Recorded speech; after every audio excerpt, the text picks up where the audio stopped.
Roy Benke Grand Rounds. On behalf of our interim chairman, Harry Van Loveren, I want to welcome you to another great Thursday edition. We have a very special guest speaker here, and we're going to have our interim vice chair of operations, Dr. Fayyad Youssef. He's going to introduce our very special speaker today. I know lots of folks have been looking forward to this talk, and we are here despite the sauna-like atmosphere outside and some tornado watches out there. We are here and ready to go for this. So Dr. Youssef, please take it away. Great. Well, thank you. It is my honor to introduce one of my former mentors. I guess you could still say he's a current mentor. We still talk now and again. Dr. Curt Tribble from the University of Virginia. I came, for those of you that wonder how someone with my credentials or lack thereof became your vice chair, I could actually give credit to or blame to Dr. Tribble. He and I met back in the 90s, way back when, and he had a sports psychologist in his department of surgery, and I was in the sports psych program. So that's how I sort of saw how someone with my training could interact in the academic medicine field. Didn't think I was going to go into it. I figured I was going to go down a different path, but you just never know how things turn out. So we met back then. He was on my doctoral committee at UVA, and again, we've maintained relations over this time. So when this summer, when we took over, Dr. Van Loveren and I became your interim leadership, an article came out, and it was on this coaching site that Dr. Prita and I both subscribe and read their daily little missives. And there was an interview with Dr. Tribble, and I said, and Xavier sent me a link and said, "Hey, do you know this guy?" I went, "Absolutely. He's an old mentor of mine, fantastic teacher. In fact, he would probably make a good speaker if you're ever interested." Ran the idea, just so you know, by Dr. Van Loveren, and he thought, wow, it's bad enough they have a neurosurgeon for their chair, you're their vice chair, and now you want to introduce a heart surgeon into their sacred education program. You're really trying to get us killed. But not the case. He is a wonderful surgeon. I would go to him in a second, but he's probably equally good, if not a better teacher. He's got all the academic accomplishments you could imagine. I won't go through them all, but college class valedictorian. I went to Vanderbilt University School of Medicine, completed his residency at UVA in thoracic cardiovascular surgery. Numerous awards and accolades, about half of them related to teaching. He has been on 35 different grants, funded research projects, including NIH grants, well over 300 publications, not including invited articles, book chapters, or other writings. Past vice chair of surgery at UVA, Florida, and Mississippi.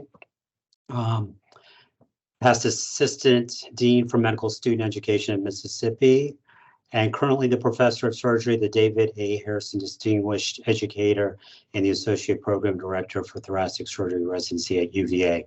So that's his academic accomplishments, but I think what I would also like to share about Dr. Tribble is that he is an equally interesting person. And you need that sort of balance, right? Not just that linear path to being a doctor, a provider, but also an interesting person with those past experiences make you who you are. He's lived in 15 different cities, all in the Southeast, majority of them in Charlottesville. Past jobs prior to residency included a seed salesman starting in 4th grade. I'm hoping to get my son, by the time he's in 4th grade, to actually do some chores around the house, much less being a seed salesman. Farmhand in high school, sheet metal worker, so clearly working with his hands at a young age. Doorman at a hotel in downtown Columbia, South Carolina. Underground cable worker, where he worked with backhoes, bulldozers, and dynamite. Electrical worker, glass cutter, and truck driver. And if you ever own any property that you lease out, I can't imagine being an apartment manager, because my wife and I can barely keep up with our small portfolio of complaints. So to be an apartment manager while in medical school is pretty impressive. And then as far as activities and hobbies, he's got a slew of them, from basketball, which he continues to play on Sunday mornings, scuba diving, biking, sailing, rowing, snowboarding, quite an active and athletic individual. So with that introduction, I hope I did you justice there, Dr. Tribble. I am very honored, very excited to have you come and speak to us today. So thank you. Thank you. Can you hear me all right? Do you think everybody can hear me? Yep, loud and clear. Great. Okay. So thanks to everyone for inviting me to share some thoughts with you today. It's quite an honor to be asked to do that, and I hope I can offer some thoughts that will be of help to the people listening, both those who are, well, all of us are both learners and teachers throughout most of our lives and careers. And so some of these thoughts about how we use language to optimally teach, inspire, offer feedback, etc., are things that I've thought about a lot throughout my life.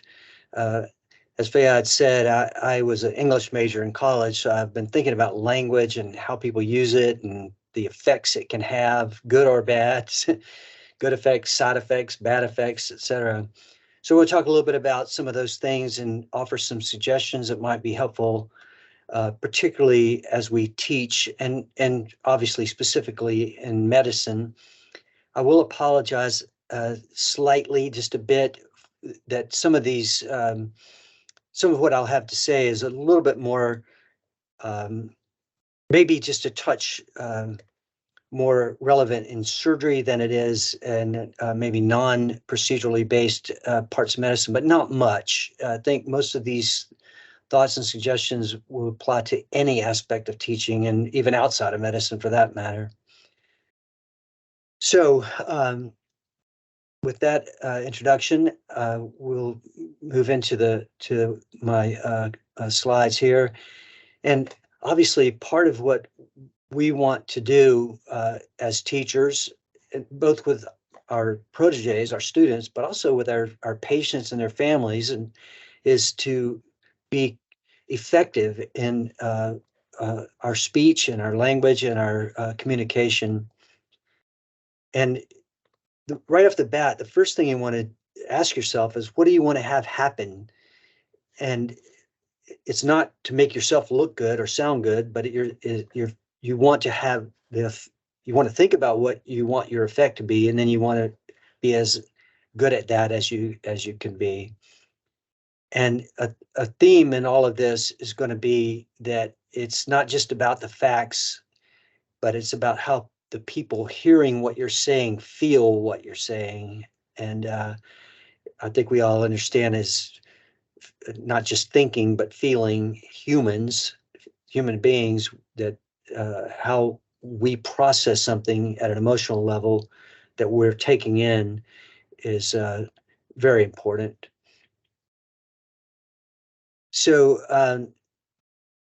I've got some quotations here from some famous people and some others who maybe aren't quite so famous, but Albert Einstein wants to define the value of an education as not the learning of many facts, but the training of the mind to think of something that cannot be learned from textbooks. Textbooks are great, but an awful lot of what we all learn, especially in clinical medicine, is in between. It's in the interstices of the system, and it's not facts, but wisdom, we hope, that we're conveying or absorbing. Probably many of the medical residents, some of the medical students will know of Dr. Tinsley Harrison's textbook of internal medicine. I didn't know at the time that I used that book when I was a medical student, but the author had been a Vanderbilt medical student and trainee. But I've got his picture here with a quotation that I like a lot, which is, he would like to say to his residents and students, "I'm not here to teach you facts. My job is to teach you how to think." And that certainly makes sense to all of us, that after all, the facts will change, and how we think about different problems will be more permanent, more valuable. I do think that there is a real value in trying to convey wisdom as well as information from telling stories. It is said that we humans have existed on this planet for something like 200,000 years, but we've only had some degree of literacy for about 5,000 of those years. And it's kind of amazing to think about it, but the actual printing press was only invented about 500 years ago. So a lot of what we have shared with our kids and our friends and our proteges and our students has been through the telling of stories. It's more of a oral tradition, perhaps you could say, than a written one. So to drill down a little bit more and talk about the languages of medicine, there's kind of an overlapping set of them. You know, first we claim that we use the language of science. And, you know, here we are in, you know, in a medical environment, medical educational environment, where an awful lot of the first part of medical school is the science of medicine, perhaps more than it is of other things.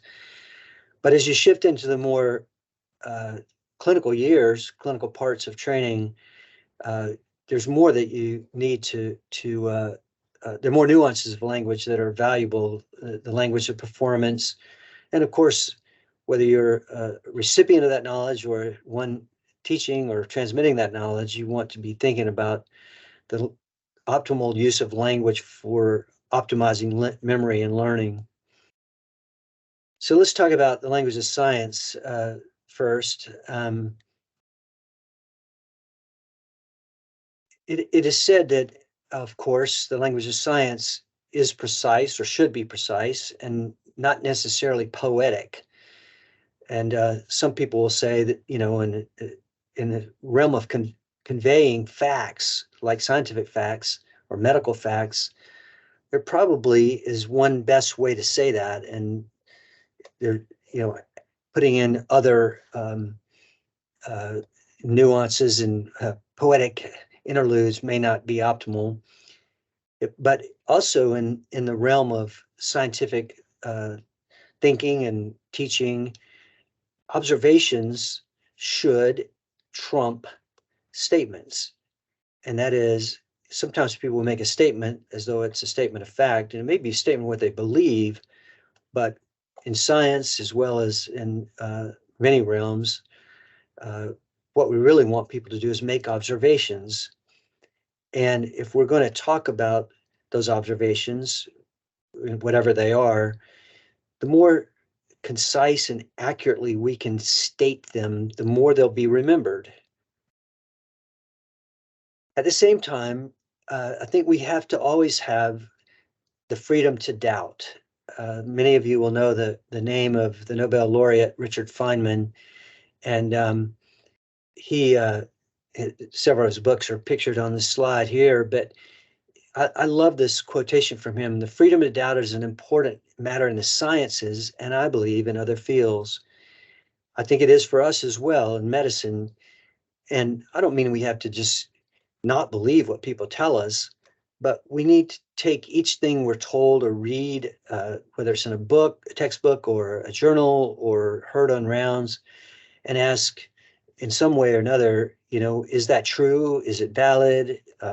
How much of it might be true? But not running with avoiding the risk of being disrespectful to someone who's trying to help you learn. You still want to have a healthy degree of skepticism about what you're hearing at any given time. So here's some phrases that should raise your antenna of skepticism. When someone says, "It is believed," what they really mean is, "I think that might be true." Or someone says, "is generally believed." That means a couple of other people besides me think so too. Or they say, "it's clear that more work is required." And that means, I don't understand this at all. I suspect every type of training program has its sort of rules of engagement. One of our surgical services here at UVA is, you know, we have we had two at first that were the school colors, orange and blue, but it turned out that on those two services, the blue surgery service was sort of was sort of thought of as the service that adhered to logic and reason, and the orange surgery service was not. It was sort of on the lunatic fringe. And the first rule of that service, when you came on as a student or a house officer, was, "We will not be slaves to logic or reason." That wasn't entirely true, but there's some value in again in the realm of being somewhat skeptical of things. And here's in a more less colorful, more sophisticated way, I suppose you could say, is it's good to align yourself with people who are searching for the truth and remain wary of those who claim to have found it. So as Faya had said early on, one of the things that I became interested in early in my trajectory was the potential value of learning from people who really thought a lot about performance or how to help people who are performers. And that drew me to the University of Virginia's program in sports psychology, which is how I met several of the people in that program, one of whom I hired to help me run the educational programs in our department, one of whom was Fayad, and quite a few others as well. And that has led me ever since then to think about the language of performance. How do we help people? What language do we use to optimize performance, not just of ourselves, but of our proteges and our students and learners? And the language matters. So there are quite a few languages in that realm, I guess you could say. The language of leadership. There are psychometric properties of language, which we'll talk about in a moment or two. Grammatical choices. There's sort of a hierarchy of how language is used. And then there's a little more nuanced thoughts about the principles of respectful argument, the language of complaint versus the language of commitment, which I think is an important distinction, which I'll talk about a little bit more. The concept of having a practical-minded obsession with the possibility and consequence of failure, which is ever present for all of us in any realm of performance, but in medicine in particular. And I'll want to talk a little bit also as we move on through about the language of constructive criticism, which partly requires us to start with human beings and work backwards from there. So a lot of folks will know the fairly prolific writer of books and columns for the New York Times and other publications, David Brooks. And in one of his essays, he asserts that we use our conscious minds for 20% of the work that we do, leaving the other 80% to our unconscious minds.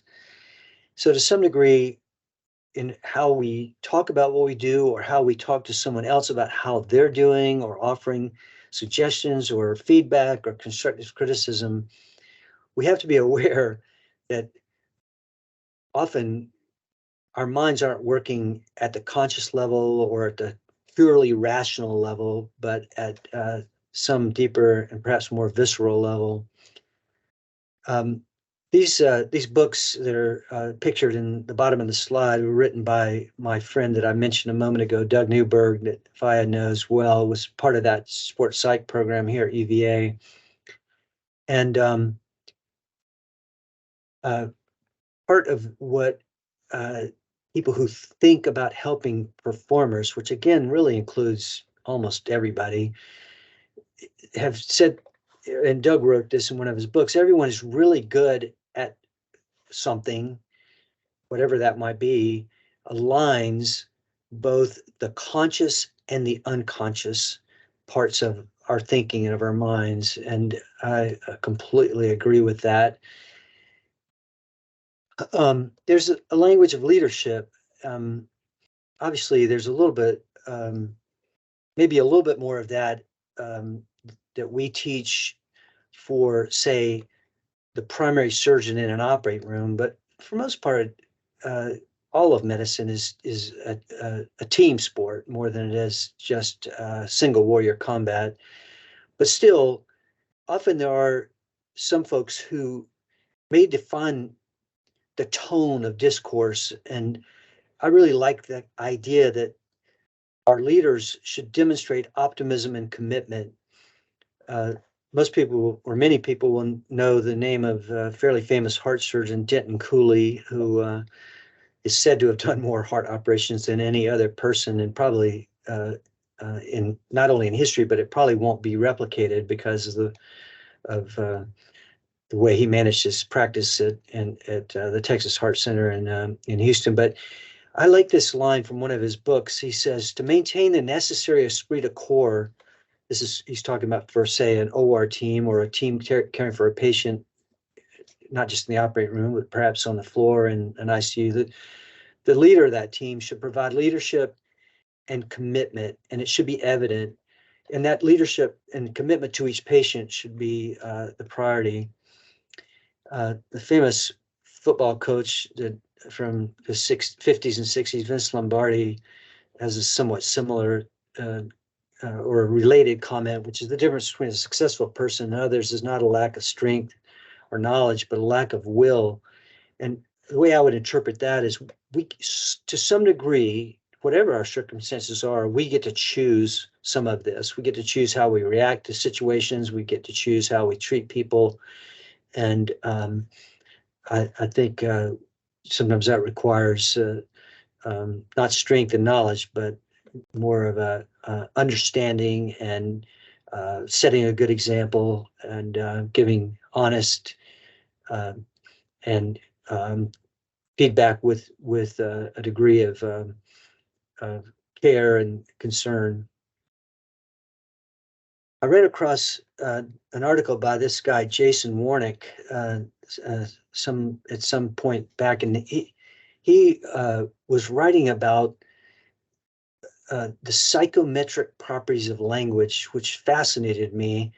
And he used the words used by boxers prior to a match or a bout to try to sort out which types of language were associated with losing those matches.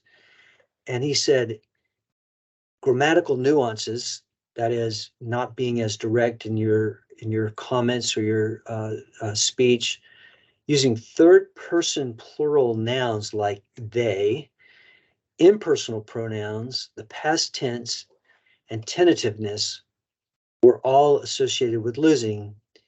And on the other hand, a different style of speaking was associated with winning. That is, words that conveyed positive emotions, words that focus on health, words that concentrate on work.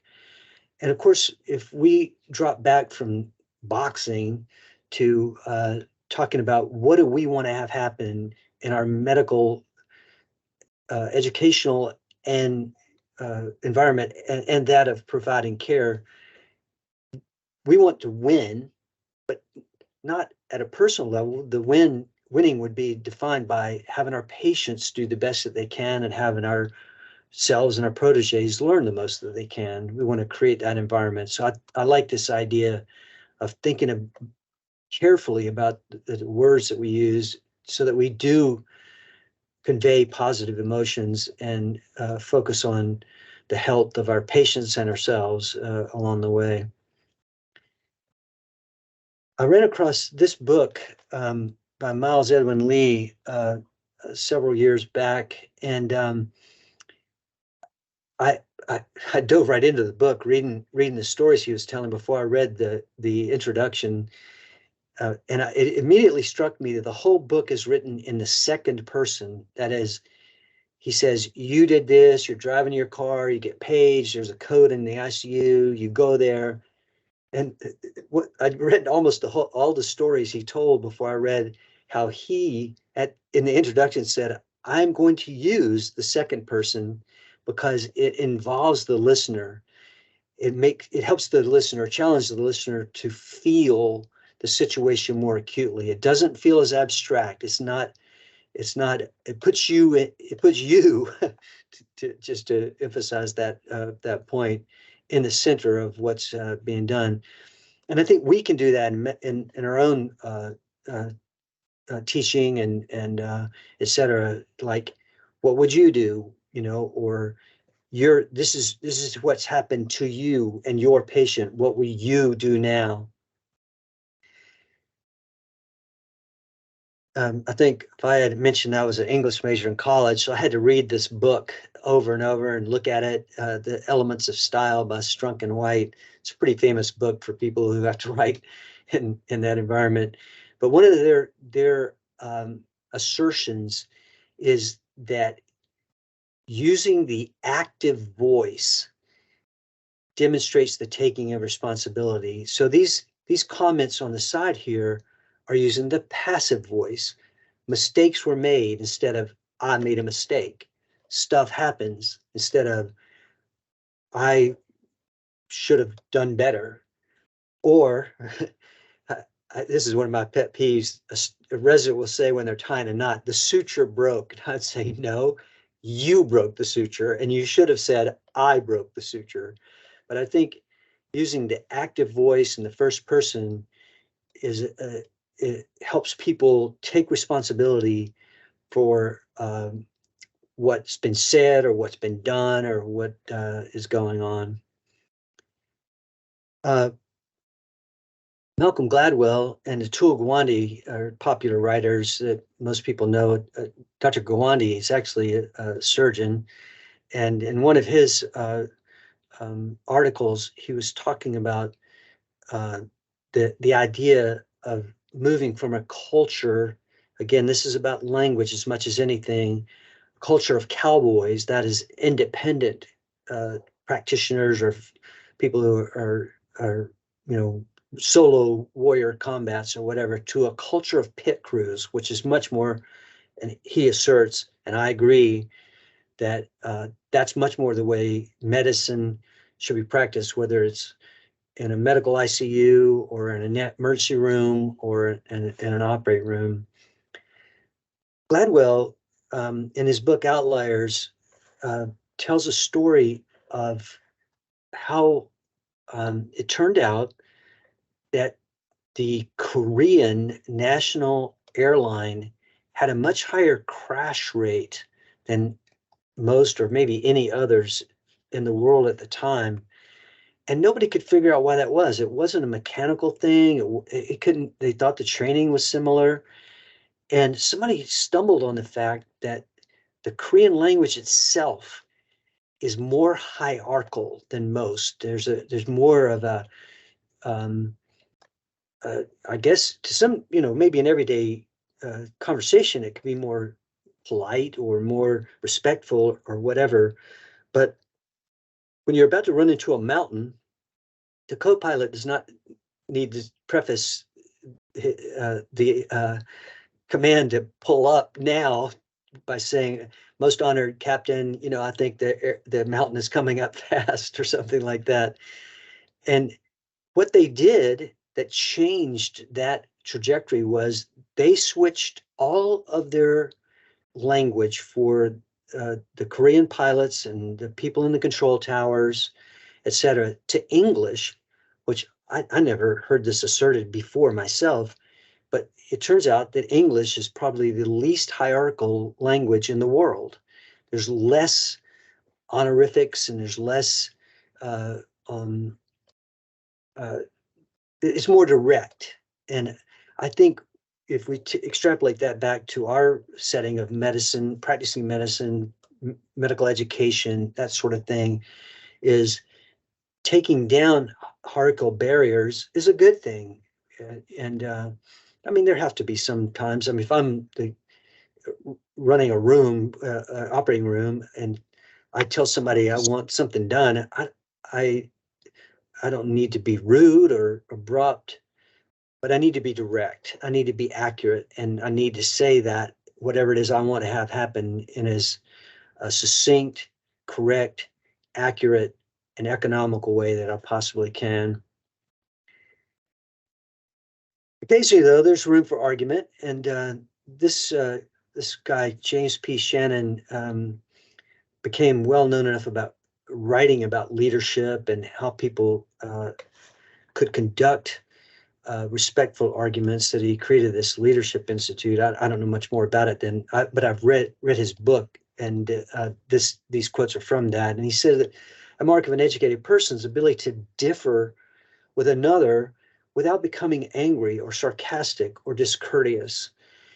And that, in his opinion, the tradition of respectful argumentation based on evidence, conducted with courtesy, and leading to the exposition of truth is a precious part of our heritage.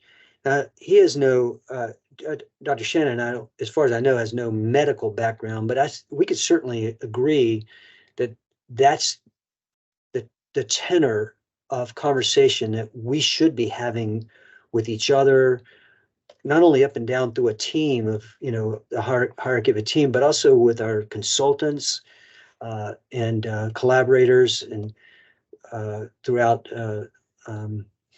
our institutions where we're caring for patients. I ran across the writings of this woman, Suzette Hayden Elgin, quite a while back. And she was a professor of some sort at the University of Arkansas. I don't remember exactly what her discipline was, but she wrote several books. One of them is pictured here, The Gentle Art of Verbal Self-Defense. And what she was writing about is how, to some degree, how we hear things and how we react to them and how we can take what someone else says to us while defending ourselves to some degree, but trying to figure out what might be true of what they're saying. And this is a quotation from one of her books. In order to understand what another person is saying, you must assume that it is true and then try to imagine what it might be true of. You might decide, in the case of someone offering constructive criticism, that they're not correct, but you should at least give whatever feedback you've received a quiet hearing, listen to what they have to say, and decide what might be true of that. Now, another book written by, I think these are some business folks, Robert Keegan and Lisa Leahy, and this is the title of their book about the mental demands of modern life in over our heads, but they talk about the language of commitment compared to or versus the language of complaint. And they say many people move gradually from that language of commitment to a language of complaint. And I don't want to be overly critical of our own systems, but you would almost never expect to hear somebody applying to medical school, writing an essay or a personal statement that was written using a language of complaint. They would be using a language of commitment. But there's a point in time for a lot of people during their medical education where they seem to think that maybe the language of complaint is reasonable, is pertinent, is useful. And I bet most of you would agree that sadly that seems to happen around the time people move out of the first year or two of medical school into the clinical years. And I don't think they mean it when they do it, but they start using pejorative terms for people. I won't quote any of them because I hate using those words, but I think we all need to guard against that, either in ourselves or in our proteges. And if someone is using disparaging terms or or complaining about things, there's a point where you should help them get back on track. I don't think I have a slide about this, but many of you will know of the Navy flyers called the Blue Angels. And every time they did an air show, when they get done with it, where they're all flying around, barely keeping from bumping into each other and touching wings and whatever else they do.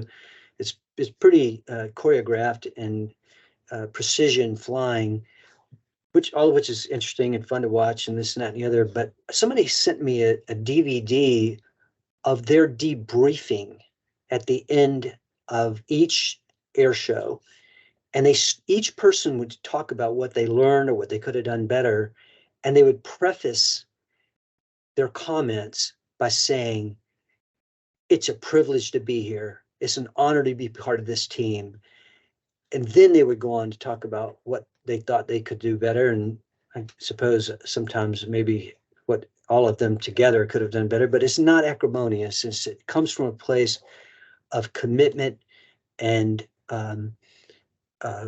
privilege of having the privilege to be there. We have the privilege to be doctors, and it's an incredible privilege. And we should not be complaining about having that privilege.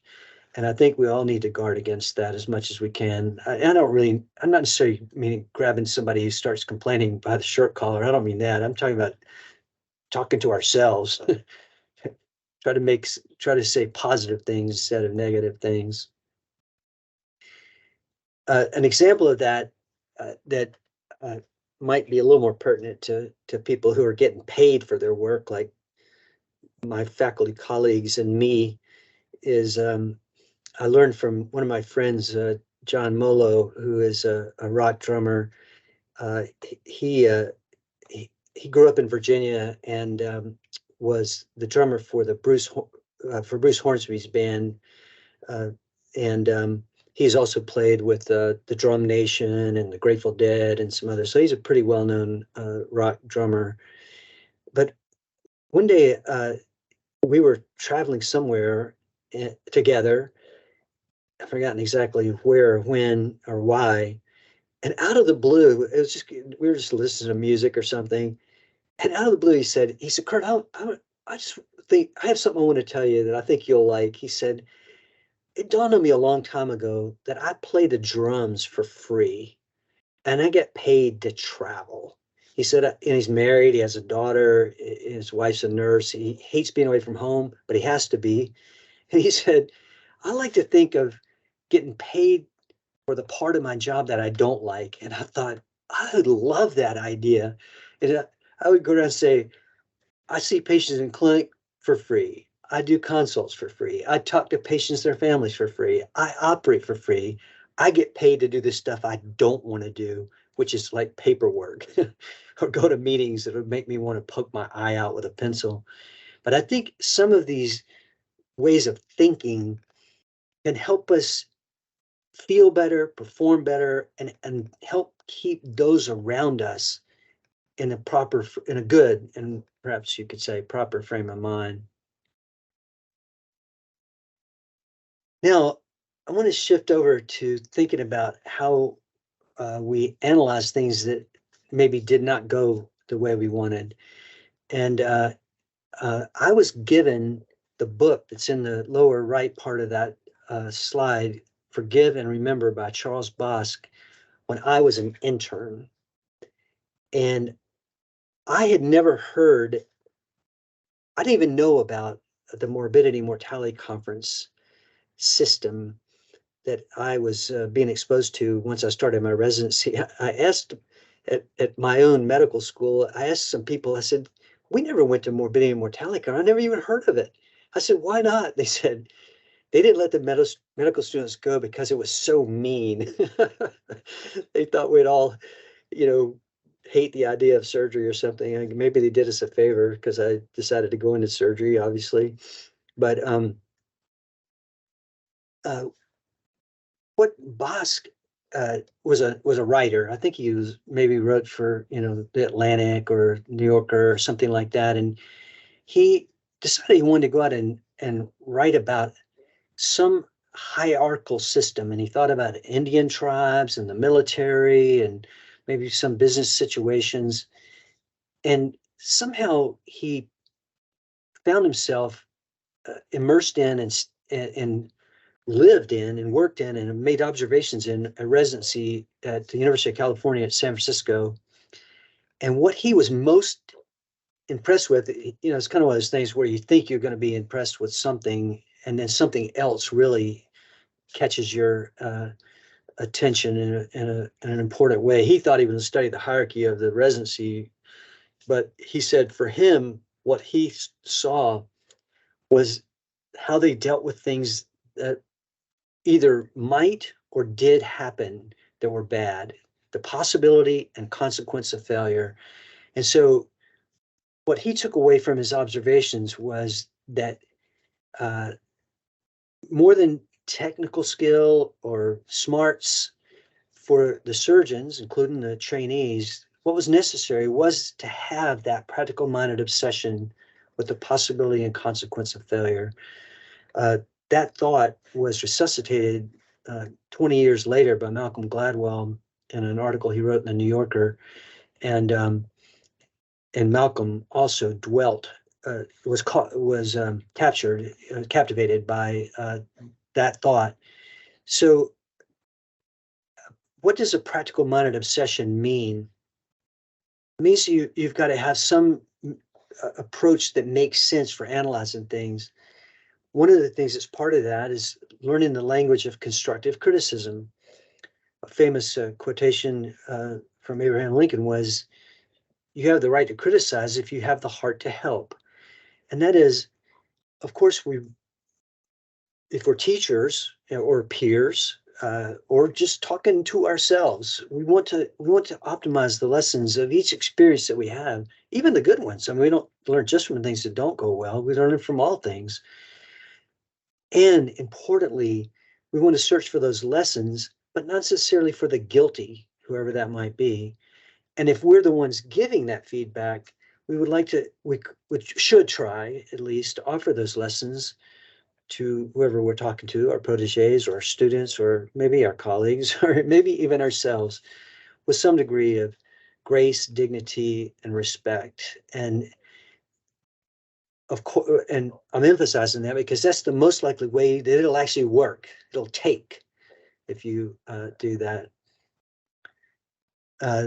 Another way of thinking about what language or tone one might use in offering constructive criticism is to use humor judiciously and in a disarming way. And I found this quotation, I ran across this years ago from Hemingway. And, he says, everything's your fault if you're any damn good, meaning specifically that you take responsibility for things that happen. And the people who do that the best are the people who become better. They get better at what they're doing. They don't dwell only on the things that didn't go well. They get better by dwelling on the lessons of those things. And I think to some degree, if you're the person giving the feedback, it's reasonable to accept some responsibility for that. The picture down in the lower part of the slide was one of my all-time favorite teachers and resident colleagues. He was a few years older than me, but when he was a senior resident, I was more junior resident. If we did something that was boneheaded or wasn't good, he would say, "I must not have told you exactly what I wanted you to do." And about the second time he said that, I realized he did not really mean that. He probably told us just exactly what we were supposed to do. We just didn't do it. But he didn't say that. He didn't say, "You knucklehead, you dummies, some village has lost their idiot." He never talked like that. And he would start right off and say, "I must not have told you what I wanted you to do," which meant, I realized later, that when I or we heard that, we were then ready to hear what the feedback that he had to offer. And a lot of people know that Erickson, kind of to some degree, quoting others, asserted that 10,000 hours of committed practice are necessary to achieve elite performance. I extrapolate that to how many conversations might need to occur with a learner or a trainee before they achieve the degree of mastery of a subject or a craft or a technique that you want them to get.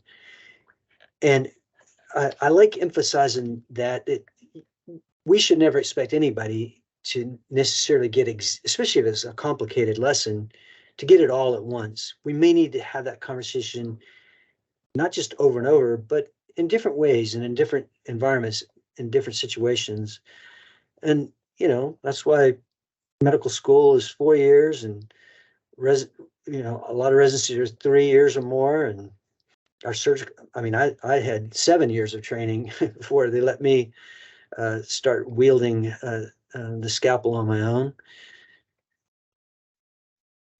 But part of this really is the idea of starting with human beings and working backwards from there.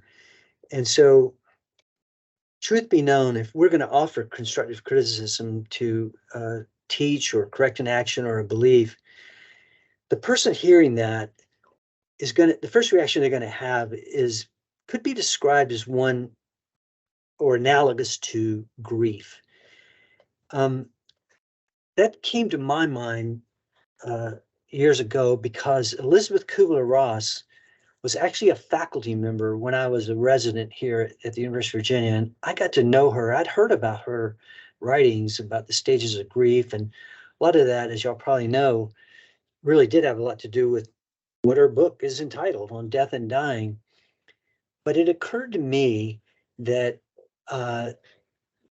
we experienced some version of that in a lot more situations than just dealing with terrible, either impending outcomes or terrible outcome that's already occurred in medicine. And one of the things that I learned from one of the people that I admired in this realm of giving feedback was he would say, okay, that didn't turn out the way we wanted. And he said, if I've done that once, I've done it 1,000 times. And I bet I heard him say that a dozen or 24 times before I realized that doesn't mean anything. It doesn't mean he really had done it 1,000 times. It didn't really mean he had made it. Just that when he said that, it was disarming. And I thought that is so good, because I don't know if he had thought about it very much. I never had a chance to really ask him that question. How much did you think about saying that? But what I did learn from it is, if we want people to learn, and we have to start with something that's critical or constructive criticism or feedback, constructive feedback, if we lose them at the part where they're sad that they're hearing that, they won't hear what else we have to say. So whatever way we can, we want to be considerate of their feelings and just realize that's going to be the case. And if we can get them past that, they will, what we have to say to them will be heard better and be more effective. All right, so let's shift a little bit to the language of memory and learning. Obviously, we care about that as well. This book over on the right side of the slide about the call of stories, written by Robert Coles. I do think that we, in our human trajectory, we mostly have told stories, and whether it's religious lessons that we convey, if it's lessons in the modern times of medical education, stories matter. We use them to transmit knowledge and values. We tell them in ways we hope they're memorable, and colorful stories are more memorable than dull ones. We used to have a teacher in my medical school that actually happened to be a gastroenterologist, and most of you know that in a physical exam, when you talk about shifting dullness, you're talking about ascites and how you diagnose it. We just labeled him. That's what we called him, shifting dullness. But nobody wanted to go to his class. But the antithesis of that are the teachers who are interesting, exciting, and engaging, and engage is to some degree both our right and left brains, not just information, but also feelings. It's also said, and I believe it to be true, that we'll learn best from people that we care about, that we think care about us, people we love. So I think optimal learning and stimulation requires not just the facts, but also paying attention to the fact that we all are emotional human animals. We were emotional people. And part of that is that the tone of voice is a critical part of how we optimally convey constructive criticism. Obviously, a lot of the teaching that goes on in medicine has been and still is and probably always will be to some degree in the Socratic method, that is, asking questions and seeing what people say. Sometimes that feels like you're being evaluated, and none of us really want to be evaluated. We want to be taught. But it turns out, if you think about it as a teacher, and you can think about it also as a learner, but especially as a teacher, you want to learn how to ask the questions of your proteges, depending on who they are and what level they are, in the right order and in the right increment. And if you do that, often the people you're interacting with will know the answers. You just have to be able to read the audience, read the congregation, as the preacher would say. And it is important also to recognize that even though we ask questions, a lot of medical education, all of education really, is more about learning the questions than knowing the answers. Because after all, the answers may change, but the questions are less likely to. They're more permanent. They're more enduring. And many of you will know at least some of these recall books that have been around for a good while. There's about 30 of them in various rounds: PEDS recall, surgical recall, some more advanced like ICU recall. They all started here at UVA, but were the brainchild of one particular incredible educator, a guy named Lauren Blackburn. But one of the things I always liked about them was they were simple questions with simple answers. And I thought, that's a good way to study, but it's also a good way to learn on the go. And what I mean by that is you can read these recall books or think like Lauren was when he wrote many of them, to create or inspire or inform the questions you ask your proteges on rounds and conferences and things like that. I think it's also important to remember that, again, I've already sort of alluded to this earlier, is that there is real value in telling stories. And as this essayist Drew Weston wrote some years ago, he said stories really are the primary method by which our ancestors transmitted knowledge and values. And Flannery O'Connor, one of my favorite Southern writers, had this to say: in the long run, a people is known not by statements or statistics, but by the stories it tells. And I think we should remember that, the call of stories in our own teaching and learning and interacting with each other. I don't know how many of you might have ever run across The Memory Book by Jerry Lucas and Harry Lorraine. Jerry Lucas was a famous NBA basketball player. I don't know how he got into this memory stuff, but those guys could do things like memorize the New York telephone directory. I have no idea how that could possibly be true, but they did think a lot about what made things memorable. And they asserted in one of their writings that colorful language is memorable language. We all know that. And so, stories told with, colorful, I don't mean, when I say colorful, I don't mean unacceptable language. I just mean language that's interesting and engaging and piques the interest. And this book, written by Leonard Shlain, The Alphabet versus the Goddess. Leonard was a general surgeon out in San Francisco, and I don't know how he got into this entirely, but what he was talking about is the issue of left brain and right brain dominant people. And left brain is more linear and stuff we read and stuff that's written down. And right brain is more emotional and pictures and things like that. And I don't know that, and what he's saying here is for throughout most of our existence as human beings, which has been a fairly long time compared to the most recent modern times, we humans function more as right brain dominant beings. That is, pictures and feelings and emotions and how they fit together, rather than, say the more linear left brain type thinking of math or linear sentences. I believe he's right about that, and I think we need to understand that. I don't know if nowadays Pat Conroy was a great writer, Southern writer who went to the Citadel. Some of you might have seen these movies made for, he's written many books, but his best known movies were these two that are pictured in the slide. The Lords of Discipline was based on his time in military school and college at the Citadel. And The Water is Wide is written about his first job out of college, which was to be a teacher on a poor offshore coastal island in South Carolina called The Water is Wide. But one of the quotations from one of his books was he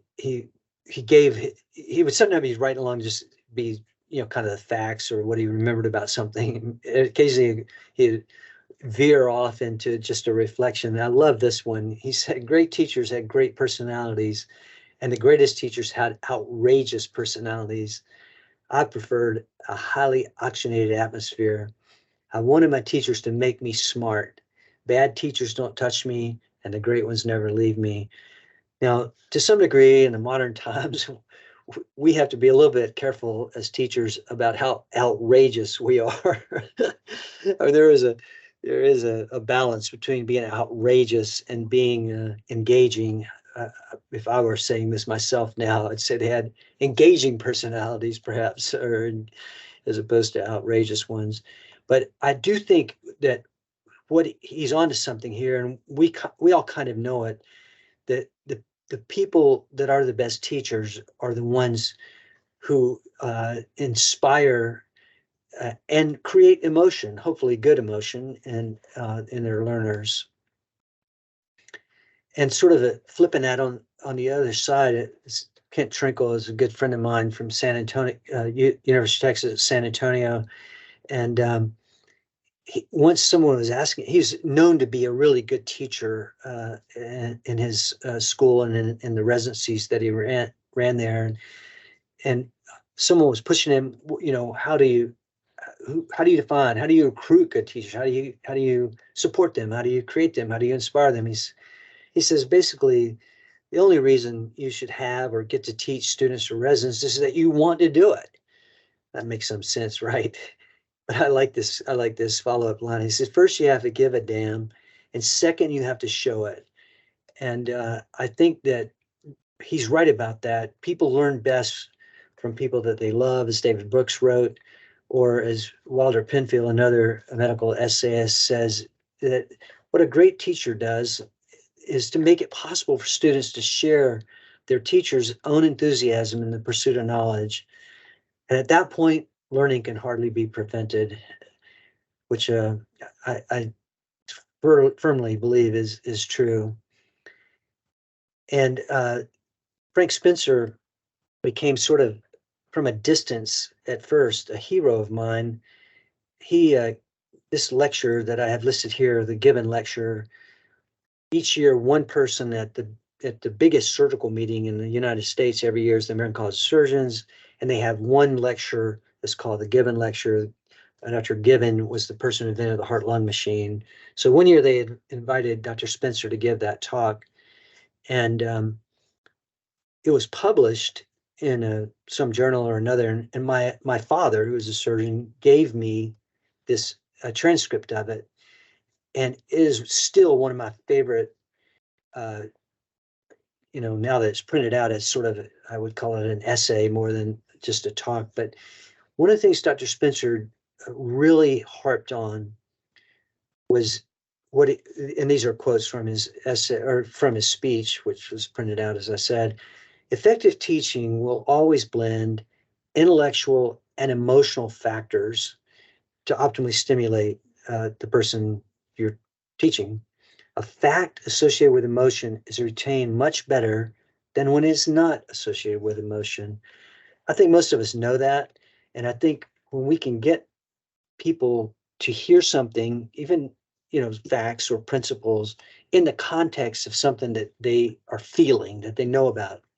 For instance, telling a patient story and then telling the lesson you learned from that, or seeing a patient together and talking about that.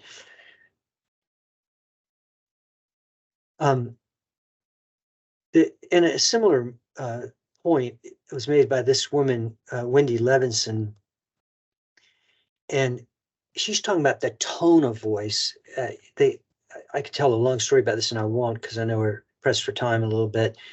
But they studied surgeons' tone of voice, and they said that partly they could predict who would get sued by the tone of voice that was transmitted in these recordings they were listening to without knowing anything. They didn't know the person, they didn't know the doctor. In fact, they even got it to where they had the recordings be unintelligible other than tone of voice, and they could still pick out the people that got sued.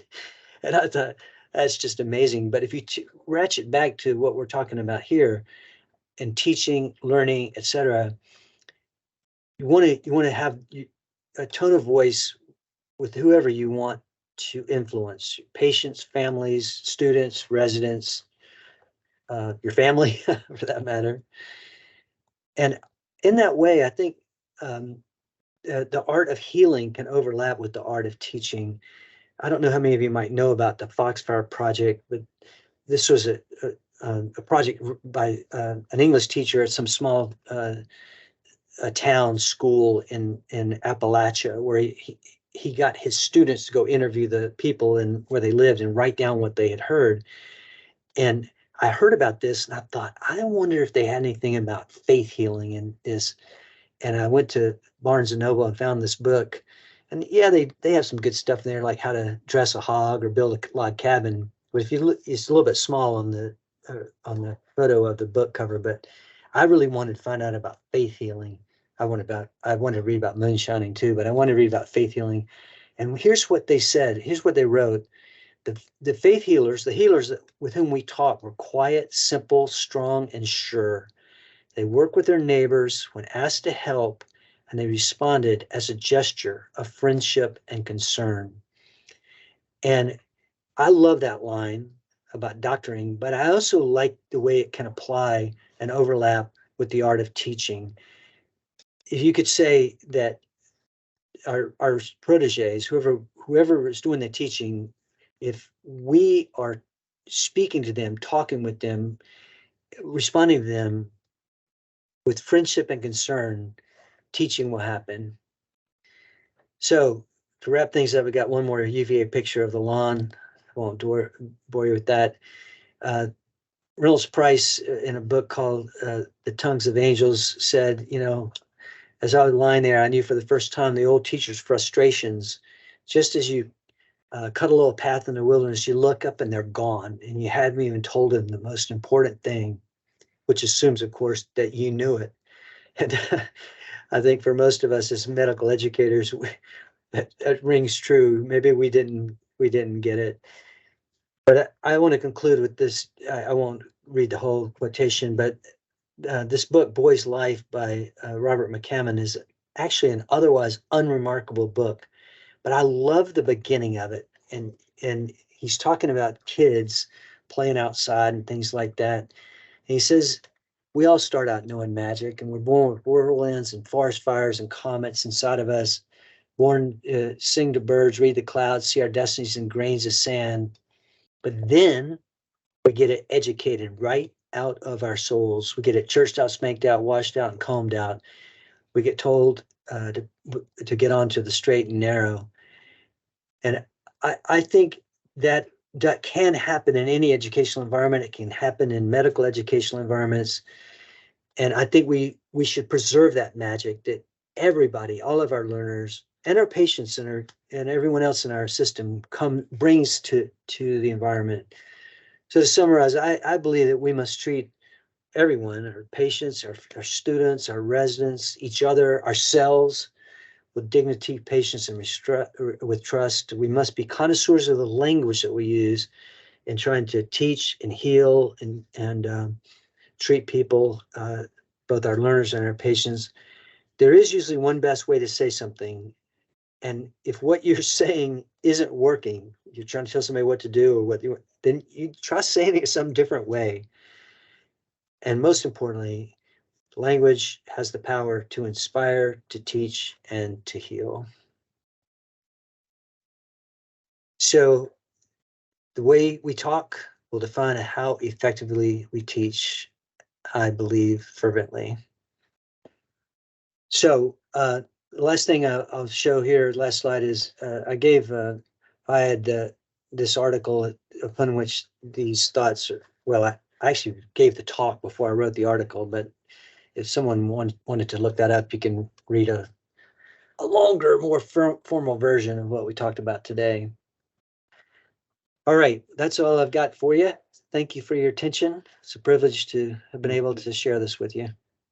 Well, Dr. Tribble, thank you. We're honored to have you. It's been a real enlightening hour, making me question everything. I don't do a whole lot of teaching as far as residents go, but my interactions with faculty can certainly be improved. And maybe more importantly to me is being a father and how I interact with my own son. Do we have time, Dr. Lozama, do we have time for any questions? Or do you have any time for questions? Yes, absolutely. And what we tell everybody, Curt and Fayad, is that have to go, that we record these so folks can go back and see any portion that they miss. Luckily, you have no competition with weather, so nobody's going to go out for a walk right now, Curt, because it's started raining heavily during your talk here, but no tornado, and we were able to get through this. Yeah, I would say, I if I may go first, thank you for, again, such a great presentation. You're so right. One of the things I got cognizant of this is, and probably my residents and medical students will say, it took you 24 years, Joe, but I have a very loud voice. So I have to really be cognizant of just the fact that when I talk, somebody might say he's loud, he's upset. That's, human nature sometimes. So sometimes I have to, maybe I need to think about toning down my voice a little bit and speaking and just basically say, talk lower, talk lower, talk lower. So I appreciated that. Loved the reference to the Blue Angels, which fly out of here in MacDill. One of our faculty members actually flew with the Blue Angels a few years ago and said exactly what you said, Curt, is what a great group, that they take pride in what they do, and they're so thankful for it.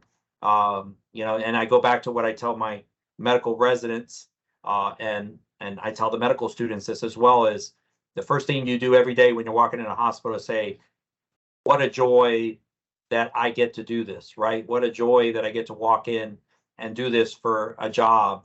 And I've said, if you don't walk in saying that, please come talk to me, because I need to talk to you and see how I can help you, so that you say that walking in again. Such an important thing that you pointed out there.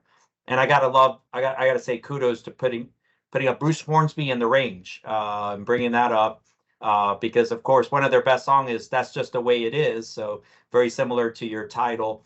And they had some song about the rain that I kept thinking about as well. So for those who don't know, Bruce Hornsby and the Range was a very, very popular 1980s group that did quite well. And just their music, check it out if you don't get it.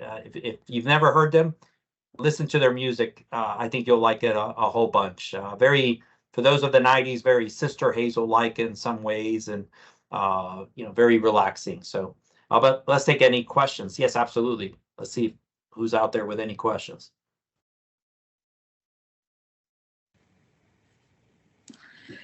Hi, this is Vijay Subramanian. Dr. Tribble, I just wanted to say, so nice to hear from you. I'm actually one of the faculty members at TGH USF, and I'm in abdominal transplant. I had the distinct privilege of being intern and resident under Dr. Tribble when he was in University of Mississippi. So it's really great to hear from him. and I was really excited to hear him as the Grand Round speaker. I guess a quick question for you, Dr. Tribble, is that I kind of alluding to what Joel just said. At what point in your training / teaching career did you really decide that you wanted to become a better teacher or to change your ways, if anything? Yeah, it's good to hear from you, VJ. I don't think I can pick an inflection point. I think if I triangulate by thinking of instead of answering it from my own reflections, if I could quote my own mother, some big holiday time, I went home and told them I'd won some kind of a teaching award or another, and my mom said, "I knew that was going to happen because by the time you were 20 months old and the first of your 5 younger brothers was born, with your dad being a busy resident, you were teaching them everything they knew." I didn't remember that or see it that way, but I don't think I think it is fair to say that I didn't get to a specific inflection point of thinking, oh, I you know I'm going to be a teacher, or I need to learn more about that. I think it was something that came fairly naturally. I think for all of us in medicine, though, it is a culture of learning and a culture of teaching and a culture, mostly in a good way, support. Um, so but I have thought about it a lot, and uh, I've tried to find other people to learn from, and I've tried to go watch how people teach actors in the theater to perform.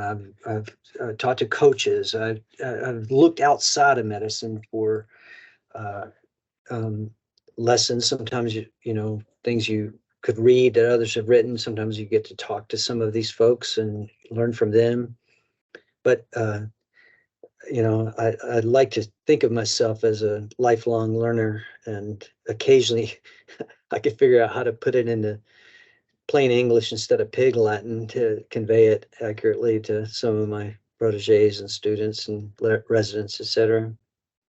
Curt, have you run up at UVA where there's more pressure on the faculty to produce RVUs versus the training mission, the education mission?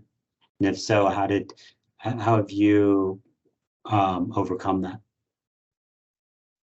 Well, I've never really had to struggle with that throughout all of my time in medicine and surgery. Kind of the rules of the road and the measurements and stuff like that, the metrics have changed over time. But I think, at least in the places I have had the privilege of being and working, there was plenty of value put on contributing to the educational environment, and I think there's some practical level at which the answer to your question is you can't just do nothing. Yeah, but that was never been a challenge for me. I mean, I like operating with people and talking to them and meeting them and taking care of them, and so I haven't seen that to be too much of a problem, either for myself, or I guess your question could interpret the question as being broader than that. Like, what on earth do you say to someone who fancies himself to be a good teacher, but they're not really, pulling their weight clinically? I mean, at some point, as a teacher of medicine, you should, I think, mostly want to be teaching while doing, or one way or another. So those things ought to be complementary, and as opposed to antagonistic. Xavier Prida wrote that the Texas Rangers have in their clubhouse, remember, your worst day at work is better than most people's best day at work.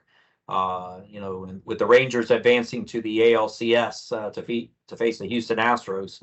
So certainly possibly that message, helped them overcome their struggles toward the end of the season.